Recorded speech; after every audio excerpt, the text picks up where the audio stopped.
Hi, my name is Emma Anderson, and today I'm going to be telling you about Combat and Connect. So, first off, a little about me. I am currently a senior in high school, and ever since first grade, it has been my dream to become an elementary school teacher. I have always enjoyed teaching people and explaining new concepts to them, as well as working with children. I even started teaching piano lessons about a year ago, and it was the best experience because I got to work with children from all different backgrounds and figure out each one's unique learning style. I have such a big passion for teaching that I actually spend a lot of time Googling different teaching strategies, fun learning games, or how to handle certain issues that come up in a classroom. One problem that often came up in my research was the effects that parent deployment can have on children. Although I don't personally have a connection to this issue, my heart has always gone out to the children because I know how difficult it would be for me if I were in their shoes. Having a parent gone at war is like not having them in your life at all. The issue is a lot more common than most people realize, being that more than 1.7 million students in the U.S. have military family members. Amy Morin, a psychotherapist at Northeastern University, wrote an article where she describes the 3 phases of parent deployment. The first phase is pre-deployment, where children begin to feel confused about why their parent is about to leave, and they can develop anxiety. The second phase is deployment, where children experience a lot of loneliness and a sense of abandonment. The third phase is post-deployment. Although this is an exciting time for families, they often have to readjust their life again, which can be challenging. It is especially difficult when the parent deployed comes back with post-traumatic stress disorder. Teachers need to be made aware of this. Having deployed parents can not only cause behavioral issues or disorders such as depression and anxiety, but also has a major impact on their social life and education. A lot of military families move multiple times while they are serving. This forces the children to constantly be changing schools, which means never having a consistent group of friends. They often feel a lot of loneliness at school, and it's harder for them to fit in, always being the new kid. Additionally, at school, they often struggle staying focused and completing every assignment, whether it's in-class work or homework. Elementary school students are the kids most affected. 80% of military children are under the age of 15. Toddlers and infants are often too young to be impacted at the same level. More than 19,000 children have had a parent wounded while serving, one of the reasons why 20% of children with military parents develop depression.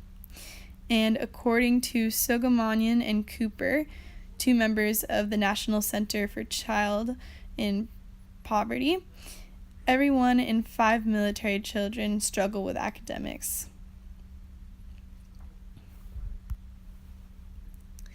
Combat and Connect is the perfect learning environment for children with military parents. It is an after-school program dedicated to helping these students with their educational challenges, as well as building a small, safe community of friends who all have something in common. Although I eventually plan to have this program reach every school in the States, Combat and Connect will start at Discovery Elementary School in Gig Harbor, Washington, fall of 2019, and will go until the first semester ends in January of 2020. Every Tuesday from 3:45 to 4:45, military students are welcome to come for an hour of tutoring. 4 parent and or teacher volunteers will come to help them study, understand what they are learning in class, and just be there to hold them accountable for doing their work. To recruit these volunteers, we will seek out local tutoring programs and local churches who have people willing to devote their time to working with these children. And in order to find which students have military parents, there are a couple different resources.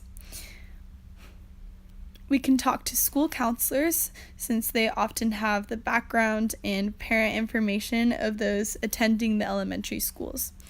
We can also reach out to the Department of Veterans Affairs. They will have a better understanding of who is in need.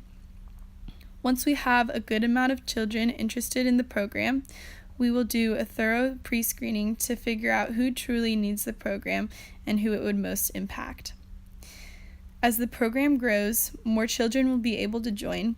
However, since we will just be starting and will have limited funds and resources, having a select group of students will allow us to focus our attention on those who really need the extra help. Although a lot of people aren't aware of this issue, many are beginning to become more aware of it, and there are actually a lot of organizations that have been made to be a resource for military families. There is a large amount of people with a big passion for helping these families in any way they can. So finding volunteers will not be a difficult process. There will be one volunteer designated to each of the 4 study groups: language arts and reading, science, social studies, and math. Students will pick their study group based on the homework they have or what they need extra help on, and they are welcome to move around to another group if they need attention in more than one subject. Every Thursday from 3:45 to 5:30, the same tutoring program will be held for an hour, but for the last half hour, we will hire a trained child psychologist who specializes in children and military families to come talk with all the children and plan games and activities for them, specifically targeting the struggles they face having one or both parents at war. This will especially help them build friendships, which again can be tough for them sometimes. Our main goals with this program are to make sure that military-connected students keep up on their schoolwork, that they are able to receive any academic help they need, and to make sure each child feels like they belong. In order to track students' progress with this program, we will need to record their grades and how they are doing socially. We will take their grades from the previous year and we will compare them to their grades at the end of the semester. We will also have students take small surveys before and after the program, asking questions like, how many friends would you say you have at the school? And do you feel like you fit in at the school?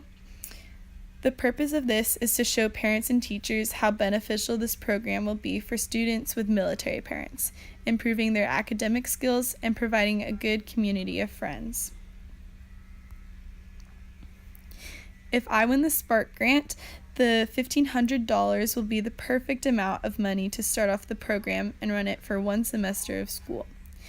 We will need to pay the child psychologist $60 per half-hour visit, which means that they will be paid a total of $1,200 for the amount of time they spend working with the kids for the semester.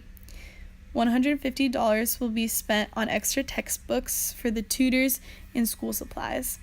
And the last $150 will pay for snacks, since the program will be right after school and students won't have time to run home and grab a quick snack beforehand.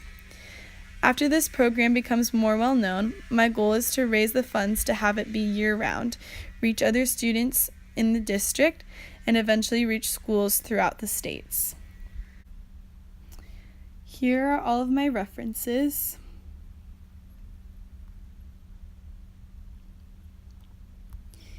And here are my Creative Commons licenses. Thank you so much for listening to my pitch, and I hope you will consider me for the Spark Grant. Thank you.